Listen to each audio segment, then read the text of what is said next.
Hello everyone, reasoning rayon channel पे आपका हमेशा की तरह एक बार फिर से बहुत बहुत स्वागत है।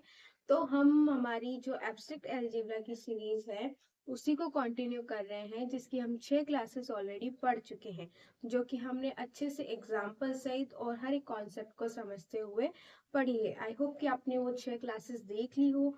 अगर कोई इस चैनल पे नया है तो सबसे पहले वो 6 क्लासेस को देखे, तभी उनका 7th क्लास उनको समझ में आएगी। और अगर इनकेस उनको कोई डाउट होता है कमेंट सेक्शन में वो पूछ सकता है। तो अब हम हमारा जो 7th क्लास है, आई होप कि जो पहले से पढ़ते हुए आ रहे हैं 6 क्लासेस जिसने पढ़ ली होगी वो उन्होंने अपना रिवाइज जरूर कर लिया होगा, क्योंकि इस चैप्टर में जो क्या है, एब्स्ट्रैक्ट अलजेब्रा ऐसी चीज है कि जिसमें रिवीजन टाइम टू टाइम होना चाहिए। अगर रिवीजन टाइम टू टाइम है तो चीजें रिकॉल रहेगी और आगे की आगे चीजें हमें समझ में आती जाएगी। और अगर एक बार सीक्वेंस टूट गया तो फिर वो चीजें मुश्किलें बना देती है। ठीक है, तो अब हम हमारा जो 7th पार्ट है उसको स्टार्ट करेंगे। तो हमने जो लास्ट क्लास है उसमें हमने ग्रुप पढ़ा था। ग्रुप हमने क्लियर कर लिया था, इसमें सेमी ग्रुप, मोनोइड और हमने लूप वगैरह इन चीजों को कवर किया था। ठीक है, उसके बाद हमने कुछ एग्जांपल्स देखे थे जो जैसे लिमिटेड और अनलिमिटेड ग्रुप्स देखे थे, कोटी देखी थी, ऑर्डर ऑफ ग्रुप। ठीक है, फिर उस पर बेस्ड हमने एग्जांपल किए थे जिसमें क्लाइंट फोर ग्रुप था, जिसमें मैंने बताया था कि अगर हमारे पास लिमिटेड सेट है, अगर लिमिटेड सेट है उसको हमें ग्रुप प्रूफ करना है तो हम टेबल बना के उसको प्रूफ कर सकते हैं। तो हमने क्लाइंट फोर ग्रुप लिया था, तो उसमें 4 एलिमेंट्स थे ही E A B C, जिसको हमने ग्रुप प्रूफ किया था। तो अगर आपको कहीं पे भी लिमिटेड सेट दिख जाए और आपको ग्रुप प्रूफ करना है या चेक करना है तो आप टेबल की हेल्प से कर सकते हैं इजीली। ठीक है, तो अब उस चीज को ही हम आगे बढ़ाते हुए हम एग्जांपल और लेते हैं। जैसे हमारे पास सपोज Z4, किसके लिए, +4 के लिए। Z4 +4 के लिए हमें चेक करना है कि ये एबिलियन ग्रुप है या नहीं। ठीक है, तो सबसे पहले तो ये हमने देख पढ़ लिया है पहले। ठीक है, समशेष मॉड्यूलो n, ये हमने पढ़ा है। ठीक है, अब Z4 में क्या होता है कि Z जैसे जनरली Zn जो होता है, Zn में हम क्या लिखते हैं कि एक तो आपका ये 1 से शुरू होगा, 0 से शुरू होगा, ये आपका ऑपरेशन पे डिपेंड करेगा। जैसे अगर आप प्लस के लिए लिख रहे हो तो प्लस के लिए प्लस का जो आइडेंटिटी एलिमेंट होता है वो 0 होता है। प्लस का आइडेंटिटी एलिमेंट 0 होता है तो 0 से स्टार्ट होगा, ये 0 1 2 सो ऑन n-1। और अगर आप इसको मल्टीप्लीकेशन के लिए लेंगे तो ये आपका स्टार्ट होगा 1 से।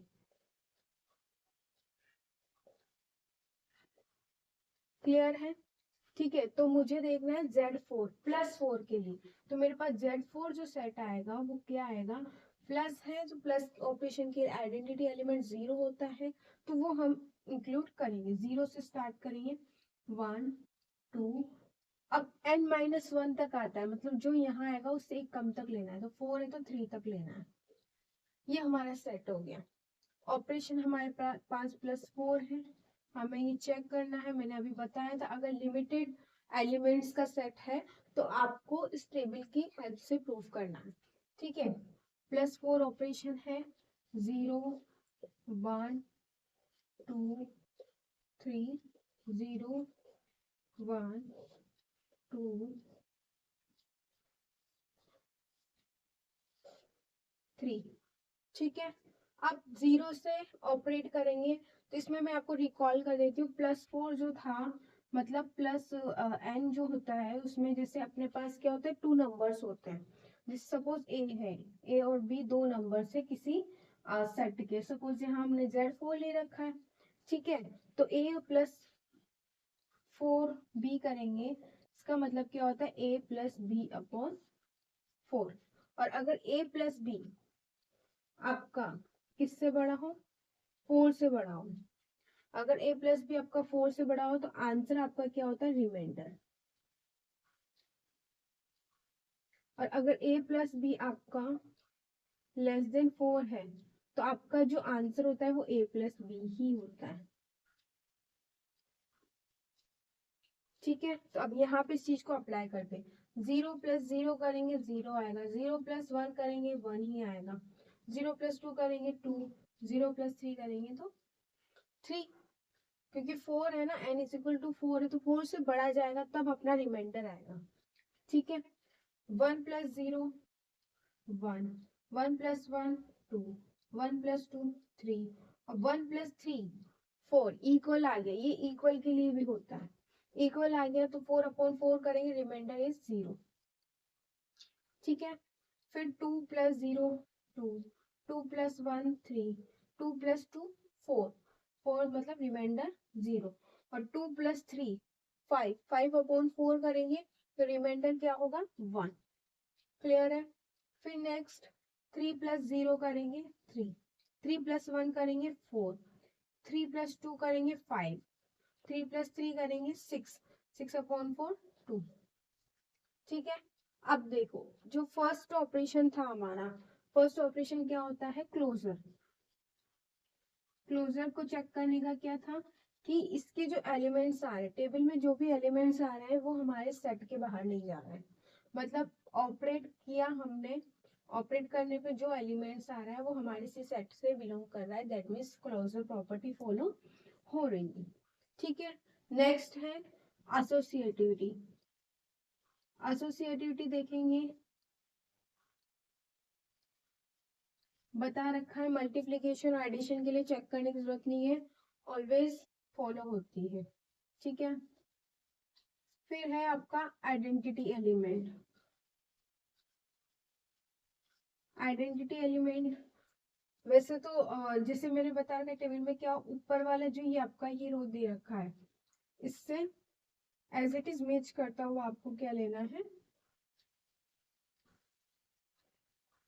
रो लेनी है, और उसके सामने का जो एलिमेंट होगा वो आपका क्या होगा, आइडेंटिटी एलिमेंट, जो कि आपका 0 है। इनवर्स, इनवर्स 0 को किससे ऑपरेट करेंगे कि 0 आ जाए, 0 को 0 से ऑपरेट किया 0, तो 0 के लिए क्या हो गया 0। 1 के लिए किस, 1 को किससे ऑपरेट करेंगे 3 से, तो क्या आ जाएगा 0। 1 के लिए इनवर्स 3, 2 के लिए इनवर्स 2 और 3 के लिए इनवर्स 1।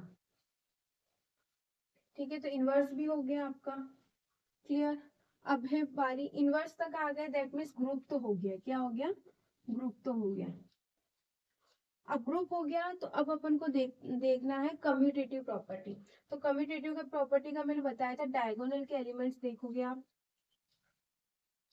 अगर डायगोनल के उधर के लेफ्ट हैंड साइड और राइट हैंड साइड के जो एलिमेंट्स हैं अगर वो सेम आ जाते हैं, that means commutative property follow करेगा।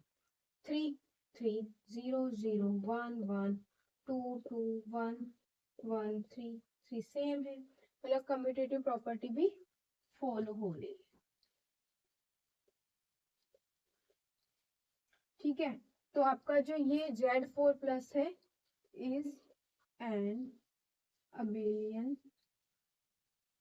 ग्रुप। ठीक है, तो एक बार स्क्रीनशॉट ले लीजिए, फिर इसके बाद आगे देखते हैं अपन।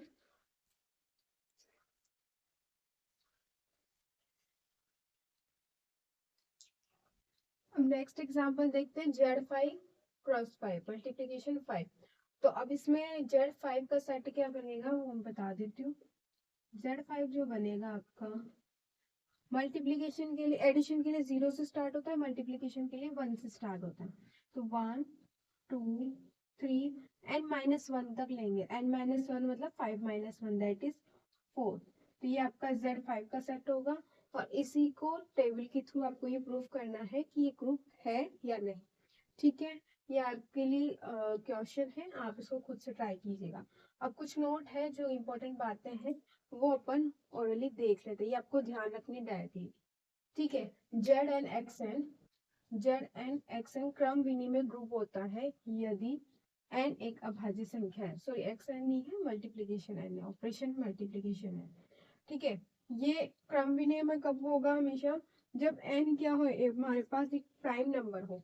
अगर n प्राइम नंबर है तो Zn मल्टीप्लीकेशन n हमेशा क्रम विनिमय ग्रुप होगा या फिर आबेली ग्रुप बोल दो, एक ही बात। क्रम विनिमय या आबेली ग्रुप होगा। जहाँ Zn अपने पास क्या होगा, मल्टीप्लीकेशन की बात हो रही है, तो starting with 1 1 2 3 and so on, और कहाँ तक होगा, टिल n-1। क्लियर है? ठीक है। नेक्स्ट है, इसको आप देख सकते हो, एग्जाम्पल लेके देख सकते हो। जैसे भाज्य संख्या बोला है तो आप एक कंपोजिट नंबर लेके देख लेना, और एक अभाज्य का तो ये लेके देख ही रहे हैं अपन। इसको देखोगे ये डायरेक्ट आपका, देख लेते हैं यहाँ पर जल्दी से, 2 3 4 मल्टीप्लीकेशन 5 1 2 3 4। 1 को 1 से ऑपरेट करेंगे तो ये आपका 1 2 3 4, 2 2 2 1 जा 2, 2 2 जा 4, 2 3 जा 6, 6 upon 5 1, 2 4 जा 8, 8 upon 5 3, 3 1 जा 3, 3 2 जा 6 1 बन जाएगा, 3 3 जा 9 4 बन जाएगा, 3 4 जा 12, 5 2 जा 10 2 बन जाएगा। ठीक है, कुछ नहीं, रिमाइंडर लिख रहे हैं डिवाइड करके। 4 1 जा 4, 4 2 जा 8, 8 upon 5 3, 4 3 जा 12, तो ये 2, और 4 4 जा 16, 5 3 जा 15 1। ठीक है, ये आपका आप चेक करेंगे क्रम, ये आपका क्लोजर है, सारे एलिमेंट्स इसी में से है। ठीक है, आपका मल्टीप्लिकेशन ऑपरेशन है, एसोसिएटिविटी होगी। ठीक है, और उसके बाद आप देखेंगे इसके सिमिलर रो ये वाली है, इसके सामने का आपका क्या हो जाएगा, identity element. 1 is your identity element, और 1 से 1 का इनवर्स क्या हो रहा है, 1 1 2 का इनवर्स हो रहा है 3, 3 का इनवर्स हो रहा है 2, 4 का इनवर्स हो रहा है 4। ठीक है, इनवर्स एलिमेंट भी मिल रहा है।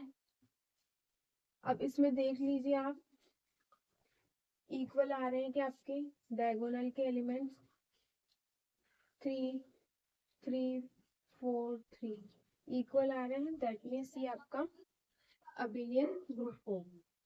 क्लियर है? तो हमने आप एक अपन ने प्राइम नंबर लेकर देख लिया, एक आप कंपोजिट नंबर लेकर देख लीजिएगा, उससे आप देखकर चेक कर लीजिएगा कि वो आपका क्रम विनिमय नहीं होगा। ठीक है, तो अगर आपका n एक प्राइम नंबर है तो आपका Zn और मल्टीप्लीकेशन n हमेशा क्या होगा, क्रम विनिमय ग्रुप होगा। याद रखिए, यहाँ पे ऑपरेशन मल्टीप्लीकेशन के लिए बोला गया है, प्लस में अप्लाई नहीं होगा। ठीक है, अगर Zn प्लस n आपका क्रम विनिमय ग्रुप होता है, हमेशा क्या होता है, आपका क्रम विनिमय ग्रुप होता है, जहाँ Zn क्या रहेगा हमारा, Zn आपका 0 से स्टार्ट होगा, 1 2 so on till n-1। Clear है? फिर इसके बाद है UN क्रम विनिमय ग्रुप होता है। अब UN क्या होता है हमारे पास,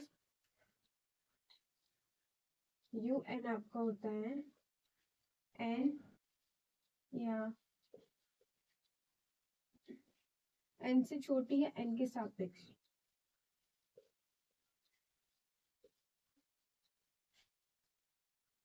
n के सापेक्षिक अभाज्य संख्या। सापेक्षिक अभाज्य संख्या मतलब relatively prime number, relatively prime number.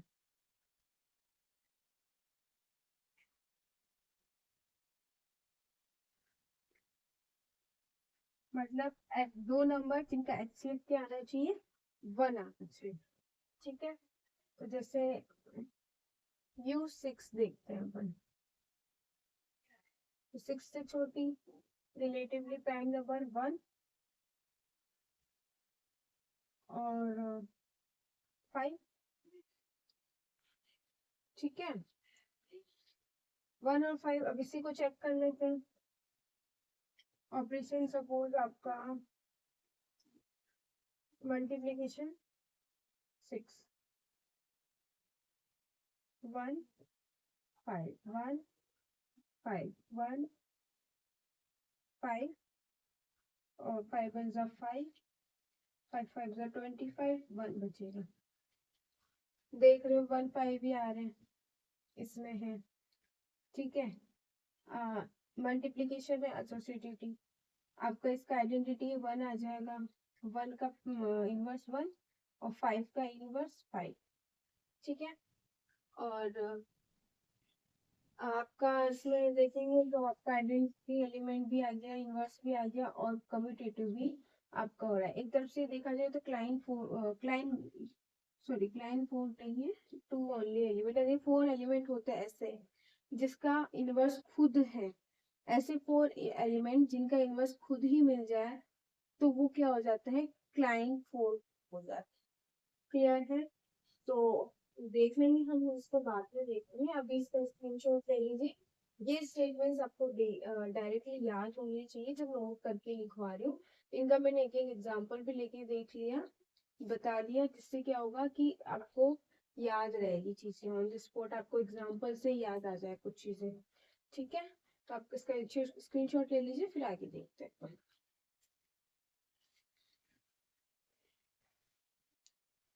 अब है client four group. Client four group हमने पहले भी आया था, जहाँ पे हमने ओनली एग्जांपल यूज किया था।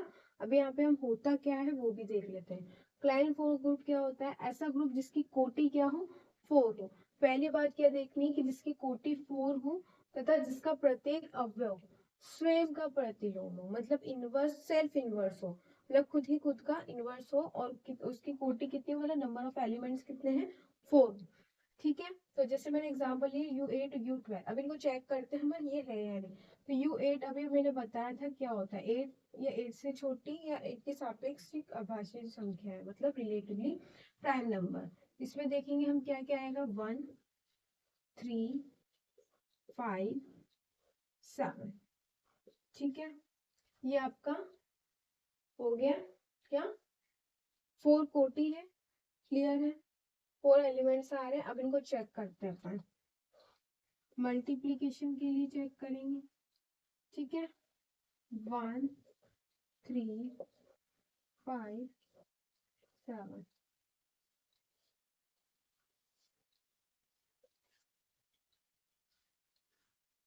इस समशेष मॉड्यूलों की आपकी अच्छी प्रैक्टिस हो जानी चाहिए, ताकि आप डायरेक्टली आंसर लिख सके। अब 1 से करेंगे तो सेम ही आएगा, कोई इससे फर्क नहीं पड़ेगा। ठीक है, और सॉरी यहाँ पे प्लस मल्टीप्लाई 4 नहीं 8 आएगा, यहाँ n अपने क्या हुआ है, 8 है। ठीक है, अब 3 से करेंगे, 3 वन जा 3, 3 3 जा 9, 1 हो जाएगा। 3 5 जा 15 अपॉन 8 करेंगे तो ये आपका 7 बन जाएगा, और 3 7 जा 21, तो ये करेंगे आपका तो ये 5 बनेगा।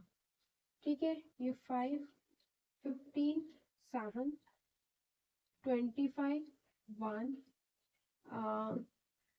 35 5, नहीं सॉरी 3 32 35। ठीक है, 7 21 21 16 और ये 5 35 2 3, और ये आपका 49 1। ठीक है, इजीली दिख रहा है, क्लोजर है, क्लियर। आप और चीजें मत देखो, आप तो बस ये देखो इनवर्स। सबसे पहले आइडेंटिटी देख लेते हैं। आइडेंटिटी क्या आ रही है, 1 आ रही है।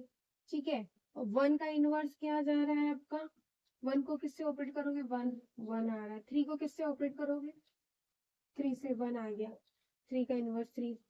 5 को किससे ऑपरेट किया, 1 आया 5 से। 7 को किससे ऑपरेट किया कि 1 आया 7 से, मतलब सेम सेम का प्रतिलोम है। दैट मीन्स कि ये क्या है, क्लाइंट फोर ग्रुप है। क्लियर है। अब इसके बाद हम एक थ्योरम देखते हैं, उसके बाद हम कुछ प्रॉपर्टीज करेंगे। थ्योरम इंपॉर्टेंट है, उसका अपन थोड़ा सा प्रूफ भी देखेंगे कैसे होती है। ठीक है, तो आप इसका स्क्रीनशॉट ले लीजिए, फिर आगे अपन देखेंगे।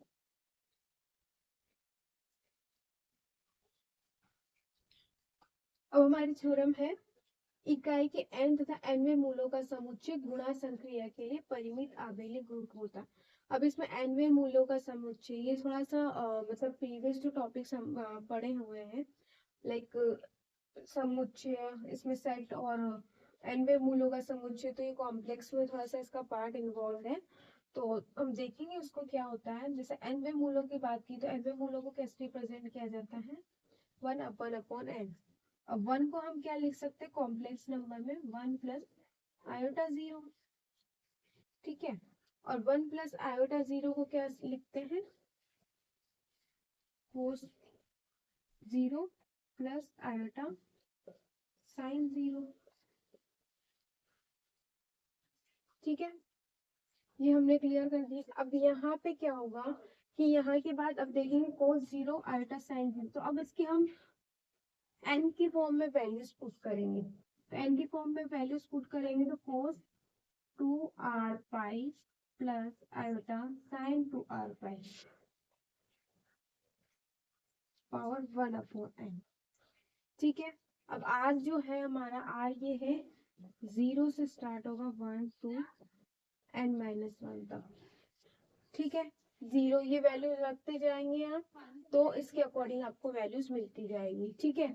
अब एक आपका जो इसको आगे सॉल्व करेंगे तो इसमें जो आपका 2 पाई आर ये n है वो आपका आगे आ जाएगा 2r pi upon n plus iota sign 2r pi upon n, ठीक है। अब हमारे पास एक फॉर्मूला होता है कोस theta plus iota sine theta, इसको हम क्या लिखते हैं e की पावर आयोटा थीटा, तो ये आपका इसी फॉर्म में आ रहा है। तो इसको आपको e की power iota 2r pi upon n, ठीक है। अब मैं क्या करूंगी कि इसमें से e की power iota 2 pi upon n को मैं लिख देती हूँ e की पावर थीटा, क्या लिख देते थीटा, पूरे को हमने इस पूरे पार्ट को थीटा लिख दिया। तो अब यहाँ पे क्या बचेगा हमारे पास थीटा की पावर r, ठीक है। अब r की वैल्यूज क्या थी हमारे पास 0 1 2 3 n-1, ठीक है। ये हम सॉल्व कर क्यों रहे हैं क्योंकि हमें ये देखना है कि n में मूल्यों का जो सेट होता है वो गुणा संक्रिया के लिए परिमित आबेली ग्रुप होता है। तो सबसे पहले हम देखेंगे मल्टीप्लिकेशन ऑपरेशन के लिए ये देखेंगे कि परिमित होता है, फिर हम इसको आबेली प्रूफ करेंगे, ग्रुप प्रूफ करेंगे और फिर उसके बाद आबेली प्रूफ करेंगे। तो सबसे पहले हमें इसको क्या करना है थोड़ा सॉल्व करना पड़ेगा और उसको ऐसी फॉर्म में लाना पड़ेगा जिससे हम क्या इस चीजों को प्रूफ कर सके, ठीक है। अब ये हमारा एक सेट फॉर्म में आ गया, आर की वैल्यू हम पुट करते जाएंगे थीटा की पावर n, ठीक है, सॉरी n-1, थीटा की पावर n-1। अभी टोटल कितने एलिमेंट्स हो गए 1 से लेके n-1 तक, तो टोटल n-1 और एक जीरो वाला एलिमेंट तो एक एलिमेंट और ऐड हो गया, तो टोटल कितने एलिमेंट हो गए n। तो n टोटल n एलिमेंट है अपने पास,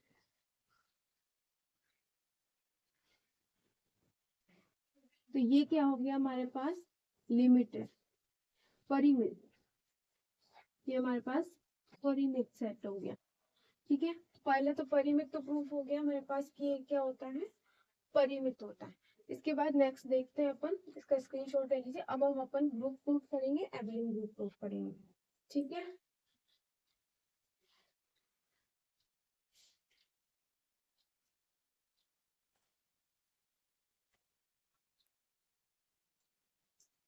एक बार इसको मैं दोबारा रिपीट कर देती हूँ, कुछ नहीं किया, इकाई के n में मूल लिए 1 की पावर 1/n, 1 प्लस आयोटा 0 लिख दिया हमने किसको 1 को, ठीक है। अब 1 को जो ये होता है इसको अपन किस फॉर्म में लिखते हैं cos theta plus iota sine theta की फॉर्म में, जो कॉम्प्लेक्स नंबर होते हैं उसको हम इस फॉर्म में लिखते हैं, ठीक है। इसको हमने इस कॉम्प्लेक्स नंबर को इस फॉर्म में लिख दिया। अब हमने हमारे पास जो ये कोस 0 है आयोटा साइन जिसकी जनरलाइज फॉर्म लिखी है हमने, ठीक है। अब जनरलाइज इसके बाद हमने आर की वैल्यूज बता दी कि आर की वैल्यू कहाँ से स्टार्ट होती है 0 से लेके n-1 तक, ठीक है। अब इससे ये हमारे पास एक थ्योरम होती है डी वाइवर थ्योरम, जिसमें क्या करते हैं cos theta plus iota sine theta की पावर n होती है, तो उसको हम कैसे लिखते हैं cos n theta plus iota sine n theta. तो उसी से ही हमने द्विमायोवर से ही इसको लिखा है। ठीक है, क्लियर।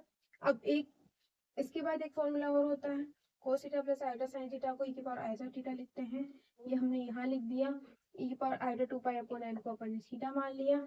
इसके बाद हमारे पास थीटा की पावर r आ गया। थीटा की पावर r आने के बाद हमने इसमें वैल्यूज पुट करके हम एक पूरा सेट लेकर आ गए। अब इसके बाद हम इनको प्रूव कर देते हैं।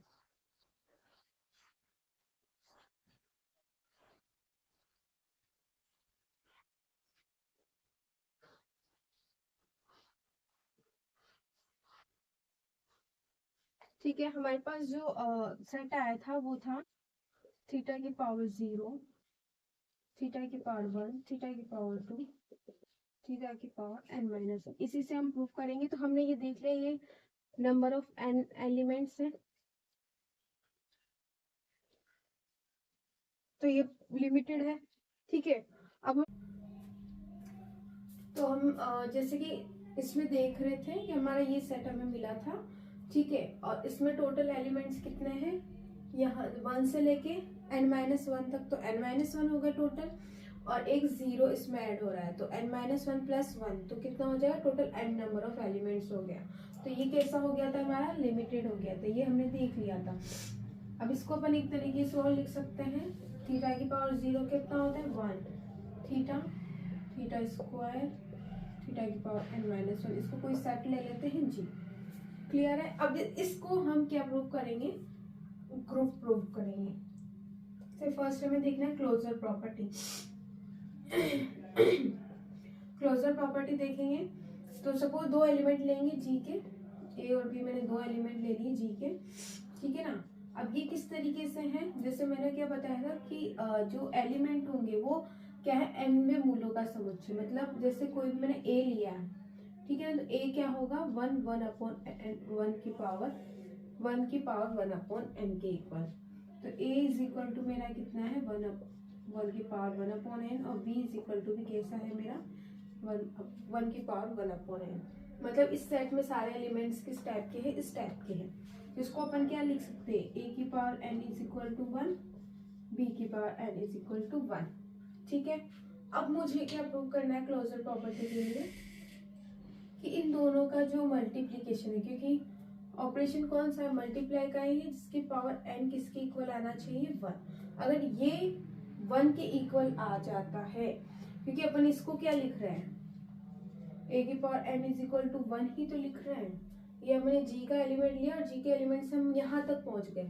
तो अगर a b की पावर n 1 आ जाता है, दैट मीन्स हम क्या ले सकते हैं कि ये भी किस में हो जाएगा, हमारा g में होगा।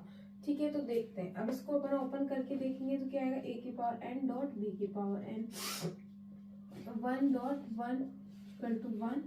इसका मतलब a डॉट b की पावर n बराबर 1, that is 1 belongs to g।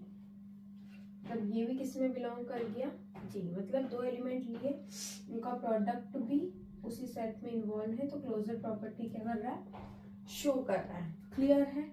तो क्लोजर प्रॉपर्टी देख ली। उसके बाद एसोसिएटिविटी हमें पता है, मल्टीप्लीकेशन और एडिशन एसोसिएटिविटी फॉलो करते हैं, उसको चेक करने की हमें नीड नहीं है। ठीक है, फिर इसके बाद है हमारा आइडेंटिटी एलिमेंट।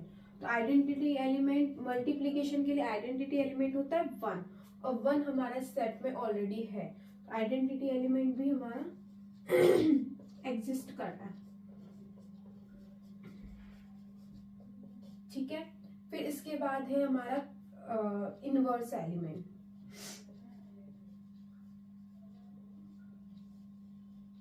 जैसे मैंने कोई एलिमेंट ले लिया, थीटा की पावर n-r ले लिया, ये कोई एलिमेंट है। अब मुझे क्या करना है कि इसको साथ में किसको ऑपरेट करूं कि मेरा आइडेंटिटी एलिमेंट आ जाए, और अपना आइडेंटिटी एलिमेंट क्या है 1 है, 1। तो इसको इसके साथ में किसको ऑपरेट करूं कि मेरा 1 आ जाए। ठीक है, तो अब जैसे कि एक बात मैंने बताई थी, theta is equal to 1 upon 1 की पावर n। इस सेट के सारे एलिमेंट्स किस फॉर्म में है, इस फॉर्म में। तो थीटा की power n is equal to कितना हो जाएगा 1। ठीक है, तो मतलब अगर यहाँ पे ओवरऑल थीटा की पावर n आ जाए तो ये 1 बच जाएगा, 1 रिमेनिंग आ जाएगा, ठीक है ना। तो अब ये 1 कैसे बनेगा, अगर मैं यहाँ थीटा की पावर r से ऑपरेट कर दूं तो ये माइनस आर प्लस आर को कैंसिल आउट कर देगा और क्या बच जाएगा आपका थीटा की पावर n, ठीक है। तो यहाँ पे जो थीटा की पावर n माइनस आर का प्रतिलोम जो होगा इनवर्स, वो क्या हो जाएगा आपका थीटा की पावर r, और r हमारे पास क्या है 0 1 2 n-1, ठीक है। फिर इसके बाद अब हमने देख लिया क्लोजर हो गया, एसोसिएटिविटी हो गई, आइडेंटिटी हो गई, इनवर्स हो गया। अब ये मतलब ग्रुप हो गया। अब मुझे अबिलियन ग्रुप देखना है, अबिलियन ग्रुप देखना है तो मुझे पता है अबिलियन ग्रुप जो मल्टीप्लिकेशन ऑपरेशन होता है वो कम्यूटेटिव प्रॉपर्टी फॉलो करती है। जैसे a dot b equal to b dot a होता है मल्टीप्लिकेशन में, मतलब कम्यूटेटिव फॉलो करेगा, और कम्यूटेटिव फॉलो करेगा तो एबिलियन भी होगा।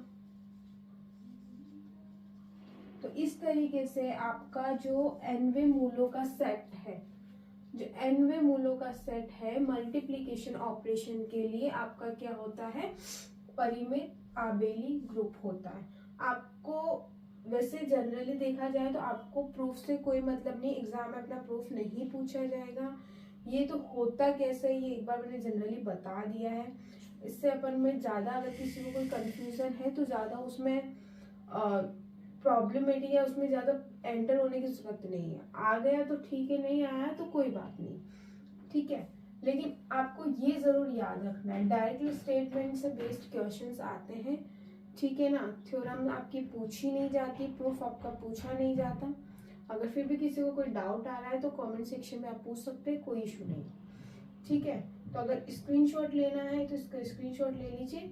फिर इसके बाद जो ग्रुप की कुछ प्रॉपर्टीज है वो हम पढ़ लेते हैं, इंपॉर्टेंट प्रॉपर्टीज है, तो इसका स्क्रीनशॉट ले लीजिए आप।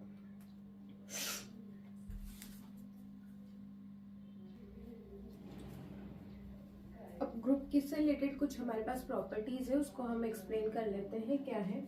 जैसे कि हमने ये देखा है ग्रुप में तत्समक अवयव यूनिक होता है, हम देख चुके इस चीज को कि अगर कोई ग्रुप है तो उसमें एक ही यूनिक एक ही आइडेंटिटी एलिमेंट होगा, जैसे प्लस के लिए 0 ही होता है और कोई आइडेंटिटी एलिमेंट नहीं होता, और मल्टीप्लिकेशन के लिए 1 होता है, एक सिंगल यूनिक आइडेंटिटी एलिमेंट होता है हर एक ग्रुप का। क्लियर है। अब नेक्स्ट ग्रुप में प्रतिलोम अवयव यूनिक होता है, ठीक है ना। जैसे आइडेंटिटी एलिमेंट यूनिक होता है वैसे ही इनवर्स एलिमेंट भी यूनिक होता है, लेकिन हर एक एलिमेंट का, for each and every element, हर एक एलिमेंट का एक यूनिक इनवर्स एलिमेंट होता है। क्लियर। अब जैसे एक प्रॉपर्टी होती है ए स्टार बी का होल इनवर्स करेंगे तो b inverse star a inverse आता है, इसको कहते हैं इनवर्जल लॉ। क्या कहते हैं इनवर्जल लॉ। अब इसमें क्या होता है कि जैसे अगर अपने पास ए स्टार बी का होल इनवर्स करेंगे तो इसके प्रतिलोम के ऊपर ऑपरेशन के इक्वल आता है, ठीक है ना। अगर अपने पास यहाँ पे if group is abelian is an abelian group, तो अपने पास क्या हो जाएगा ए स्टार बी का whole inverse is equal to b inverse star a inverse is equal to a inverse star b inverse, तीनों इक्वल हो जाएंगे, ऑर्डर का कोई इफेक्ट नहीं होगा इसमें, ठीक है। और अगर इसी को मैं जनरलाइज्ड वे में लिखूं, जो आपकी प्रॉपर्टीज को जनरलाइज्ड वे में लिखे तो suppose x1 x2 star x3 star x4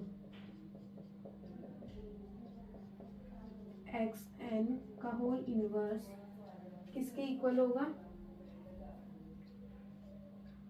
उल्टा स्टार्ट करेंगे, xn inverse xn -1 inverse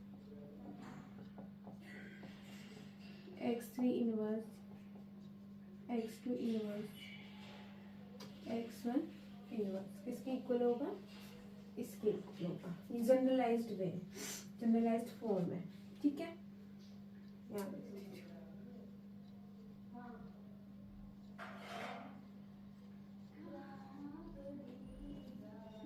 clear.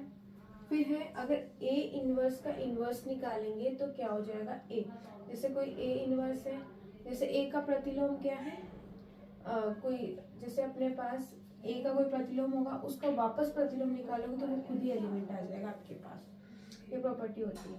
और प्रथम क्रम विनिमय ग्रुप की कोटि कितनी होती है 6, मतलब 5 कोटि तक के 5 कोटि तक के जितने भी आपके ग्रुप होंगे वो सब क्या होंगे, क्रम विनिमय होंगे, अबिलियन ग्रुप होंगे।